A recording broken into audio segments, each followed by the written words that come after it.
அனைத்து உறவுகளுக்கும் வணக்கம்.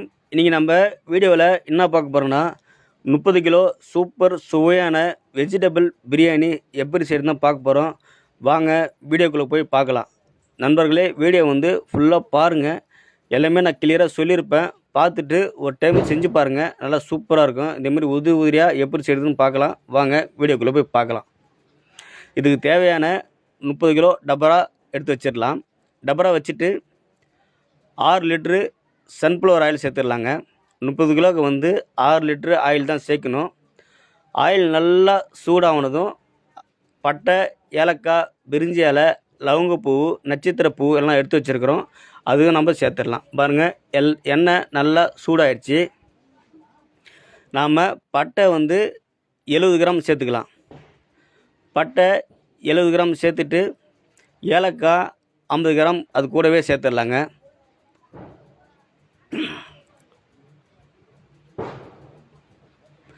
ஏலக்காய் சேர்த்துட்டு நம்ம அது கூடவே நட்சத்திரப்பூ 200 கிராம் சேர்த்துடலாம். நட்சத்திரப்பூ அதிகமாக சேருங்க, அப்போ தான் பிரியாணி நல்லா டேஸ்ட் கொடுக்கும். அதனால் நம்ம நட்சத்திரப்பூ நம்ம இப்போ 200 கிராம் சேர்த்துடலாங்க. நட்சத்திரப்பூ சேர்த்துட்டு அது கூடவே நாம் லவங்கப்பூ 50 கிராம் சேர்த்துடலாங்க.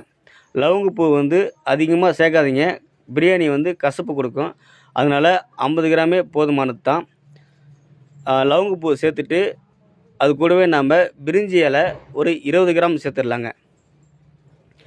பிரிஞ்சி இலை சேர்த்துட்டு எல்லாம் நல்லா பொரிஞ்சு வந்த உடனே நம்ம பல்லாரி வெங்காயம் நல்லா பொடிசாக கட் பண்ணி எடுத்து வச்சுக்கிறோம். 10 கிலோ வெங்காயம் நம்ம சேர்த்துடலாங்க. வெங்காயம் சேர்த்துட்டு அது கூடவே நம்ம பச்சை மிளகா 1/2 கிலோ காம்பு கிள்ளி நல்லா தண்ணியில் விட்டு அலசி எடுத்து வச்சுருக்கிறோம். இப்போ நம்ம வெங்காயம் கூடவே நம்ம 1/2 கிலோ பச்சை மிளகாவும் சேர்த்துடலாம். சேர்த்துட்டு வெங்காயமும் பச்சை மிளகாவும் நல்லா ஒரு டைம் மிக்ஸ் ஆகிற மாரி நல்லா ஒரு டைம் கிளறி விட்டுருங்க. நல்லா ஒரு டைம் கிளறி விட்டுடலாம். நம்மளே இது முக்கியமான ஒரு விஷயம் சொல்கிறேன். வெங்காயம் நல்லா பொன்னிறமாக வதக்குங்க. அப்போ தான் பிரியாணி நல்லா டேஸ்ட் கொடுக்கும், சூப்பராக இருக்கும். அதனால் வெங்காயம் வதக்கி வர வரைக்கும் நம்ம ஒரு டைம் மூடி விட்டுடலாம். பாருங்கள், வெங்காயம் இந்த அளவு நல்லா பொன்னிறமாக வதக்கி வந்துருச்சு பாருங்கள். நம்ம இந்த நேரத்தில் நம்ம பூண்டு விழுது 2 கிலோ 2.5 கிலோ சேர்த்துக்கலாம். இஞ்சி விழுது 2.5 கிலோ சேர்த்துக்கலாங்க. 2 சேர்த்துட்டு நல்லா பூண்டு விழுதும் இஞ்சி விழுதும் மிக்ஸ் ஆகிற மாரி நல்லா ஒரு டைம் கிளறி விட்டுடலாம். இஞ்சி விழுதும் பூண்டு விழுதும் அடி பிடிக்குங்க. சேர்த்த உடனே அடி பிடிக்கும். அது அடி பிடிக்காமல் இருக்கிறதுக்கு நல்லா ஒரு டைம் கிளறிட்டே இருங்க. அப்போ தான் அடி பிடிக்காது. நல்லா வதக்கி வந்த பிறகு நல்லா வதங்கி வந்த பிறகு தக்காளி 10 கிலோ தண்ணியில் விட்டு நல்லா அலசி எடுத்து நல்லா பொடிசாக கட் பண்ணி எடுத்து வச்சுருக்கிறோம்.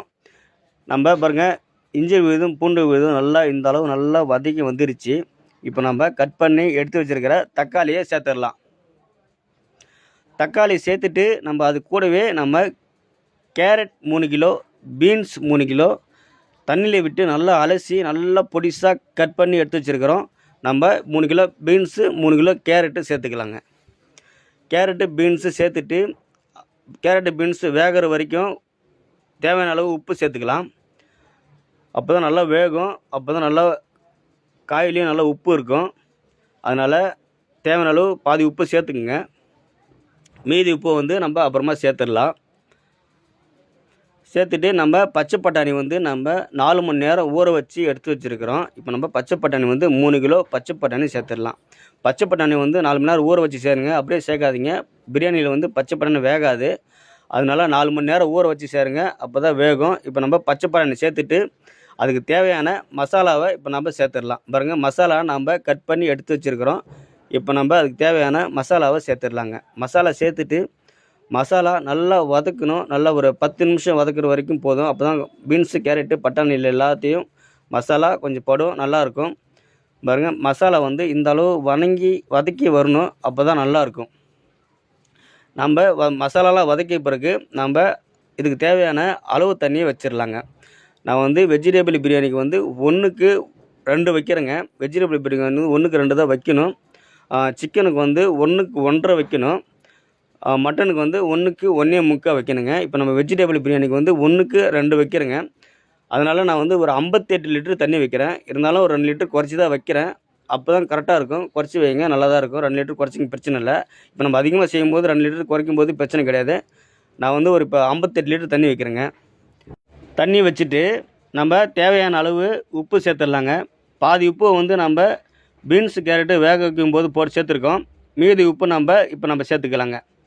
உப்பு பார்த்து போடுங்க, அதிகமாக சேர்த்துடாதீங்க. உப்பு சேர்த்துட்டு நம்ம மீல் மேக்கர் இருக்குது பார்த்தீங்களா, நம்ம 3 கிலோ மீல் மேக்கர் வந்து தண்ணியில் ஊற வச்சுருக்கோம். ஊற வச்சு இப்போ நம்ம சேர்த்துடலாங்க. சேர்த்துட்டு பாருங்கள், தண்ணி நல்லா கொதி வந்தோடனே நம்ம ஊற வச்சுருக்க அரிசி சேர்த்துடலாம். அரிசி சேர்த்துட்டு நல்லா ஒரு டைம் கிளறி விட்டுடலாங்க. நல்லா ஒரு டைம் கிளறி விட்டுடலாம். பாருங்கள், பதத்துக்கு வந்தமாரி பார்த்து முக்கால் வேக்காடில் வெந்திருக்கணும். அப்போ தான் நம்ம தம் பாத்துக்கு வந்து சரியாக இருக்கும். அரிசி வந்து ஒரு முக்கால் வேக்காடில் வேக வச்சுட்டு இப்போ நம்ம தயிர் வந்து நம்ம 6 லிட்டர் தயிர் சேர்த்துடலாங்க. தயிர் வந்து நம்ம காய் வேக வைக்கும்போது சேர்க்கலாம், தம்மு போடுறதுக்கு முன்னாடி சேர்க்கலாங்க. சேர்த்துட்டு நல்லா ஒரு டைம் நல்லா கிளறி விட்டுடலாம். கிளறி விட்டுட்டு நம்ம அது கூடவே நம்ம 1 லிட்டர் நெய், புதினா, கொத்தமல்லி தண்ணியில் விட்டு அலசி எடுத்து வச்சுருக்கிறோம். இப்போ நம்ம 1 லிட்டர் நெய் சேர்த்துடலாங்க. சேர்த்துட்டு நம்ம புதினா, கொத்தமல்லி அது கூடவே நம்ம சேர்த்துடலாம். சேர்த்துட்டு நல்லா ஒரு டைம் நல்லா கிளறி விட்டுருங்க. புதினா, கொத்தமல்லி நல்லா பிரியாணியில் சாப்பாட்டில் வந்து எல்லாமே மிக்ஸ் ஆகணும். அப்போ தான் எல்லாமே அந்த ஃப்ளவர்லாம் உள்ளே இறங்கும். கிளறி விட்டுட்டு அரை மணி நேரம் சாப்பாடு வந்து தம்மில் வைக்கலாம். சாப்பாடு வந்து மேக்ஸிமம் ஒரு 25 நிமிஷம் வைங்க போதும். அப்போ தான் சாப்பாடு நல்லா தம்மாகும். முக்கால் வேக்காடில் வேக வச்சுட்டு நம்ம ஒரு 20 நிமிஷம் 25 நிமிஷம் வரைக்கும் தம்மு போடணுங்க. தம் போட்டு நம்ம எடுத்து பார்க்கலாம். சூப்பர் சுவையான 30 கிலோ வெஜிடபிள் பிரியாணி ரெடியாக இருக்கான்னு பார்க்கலாம் வாங்க. மக்களே, ஒரு லைக் பண்ணுங்கள், ஒரு ஃபாலோ பண்ணுங்கள், கொஞ்சம் சப்போர்ட் பண்ணுங்கள். பிடிச்சிருந்தா கொஞ்சம் ஷேர் பண்ணுங்கள். வீடியோ ஃபுல்லாக பாருங்கள். பார்த்ததுக்கு ரொம்ப நன்றிங்க. இது பார்த்து ஒரு டைம் செஞ்சு பாருங்கள், நல்லாயிருக்கும். பாருங்கள் எந்த அளவு உதிரியாக வந்திருக்கு பாருங்கள். சூப்பரான ஒரு 30 கிலோ வெஜிடபிள் பிரியாணி ரெடியாக இருக்குங்க. நண்பர்களே, என் வீடியோவுக்கு நல்லா சப்போர்ட் பண்ணுறீங்க. உங்களுக்கு முதல்ல என் நெஞ்சார்ந்த நன்றியை தெரிவிச்சுக்கிறேன். இந்த வீடியோ பார்த்ததுக்கு ரொம்ப நன்றிங்க. இந்தமாரி செஞ்சு பாருங்கள்.